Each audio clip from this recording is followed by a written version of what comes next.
Hello అండి, నేను మీ Sirisha Vanapalli. Welcome back to my channel.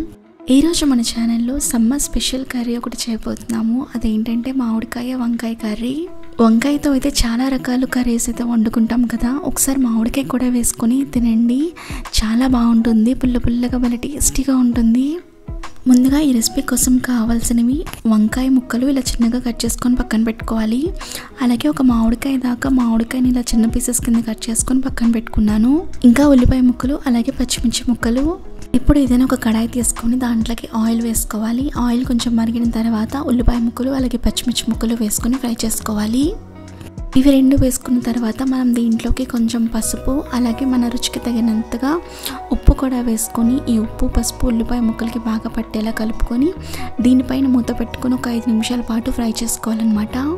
ఉల్లిపాయ ముక్కలు కొంచెం మెత్తపడిన తర్వాత దీంట్లో వంకాయ ముక్కలు కూడా వేసుకోవాలి.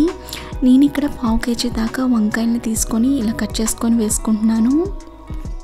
ఈ ఉల్లిపాయ ముక్కల్లో ఈ వంకాయ ముక్కలు అంతా బాగా కలిసి ఆయిల్ అంతా బాగా పట్టేలా కలుపుకున్న తర్వాత దీనిపైన మూత పెట్టుకొని ఒక 2 నిమిషాల పాటు ఫ్రై చేసుకోవాలి.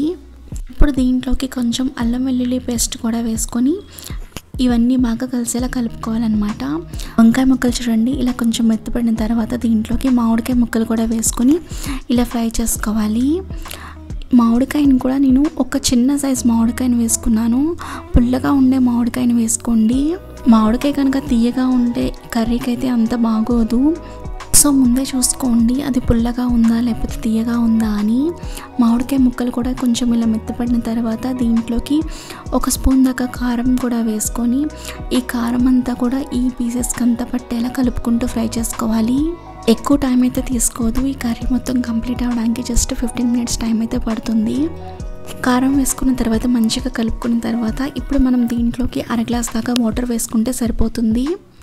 అలాగే ఒకసారి మీరు సాల్ట్ చెక్ చేసుకోండి. మనం ముందు వేసుకున్నాం కదా, మీకు సరిపోలేదు అనుకుంటే ఈ టైంలో మీరు సాల్ట్ని యాడ్ చేసుకోవచ్చు. సాల్ట్ కూడా వేసుకొని ఒకసారి మంచిగా కలిపేసుకొని దీనిపైన మూత పెట్టుకొని మరొక 2 నిమిషాల పాటు ఉడికించుకోవాలి. అంటే మనం వాటర్ వేసుకున్నాం కదా, అదంతా కొంచెం ఇంకిపోయేంత వరకు ఉడికించుకోవాలన్నమాట. ఈ కర్రీలో నేను ఎలాంటి మసాలాలు కానీ పొడులు కానీ ఏమీ యూజ్ చేయట్లేదు. ఆయిల్ చూడండి ఇలా పైకి తేలేంత వరకు ఉడికించుకున్న తర్వాత చివరిగా చిన్నగా తరిగిన కొత్తిమీర వేసుకొని స్టవ్ ఆఫ్ చేసుకొని వేడివేడి రైస్తో కానీ రోటీతో కానీ సర్వ్ చేసుకుంటే చాలా బాగుంటుంది. భలే ఉంటుంది పుల్ల పుల్లగా. ఒకసారి ట్రై చేసి చూడండి. ఎలాగ మామిడికాయల సీజన్ అయితే వచ్చేసింది కదా. ఈ వీడియో మీకు నచ్చిందా? నచ్చితే కనుక ప్లీజ్ లైక్ చేయండి. మీరు లైక్ చేసినా షేర్ చేసినా లేకపోతే కామెంట్ చేసినా ఈ వీడియో కొంచెం రీచ్ ఎక్కువగా ఉంటుంది. Thank you for watching this video. మళ్ళీ ఇలాంటి మంచి వీడియోతో మీ ముందుకు వచ్చేస్తాను. అంతవరకు బాయ్.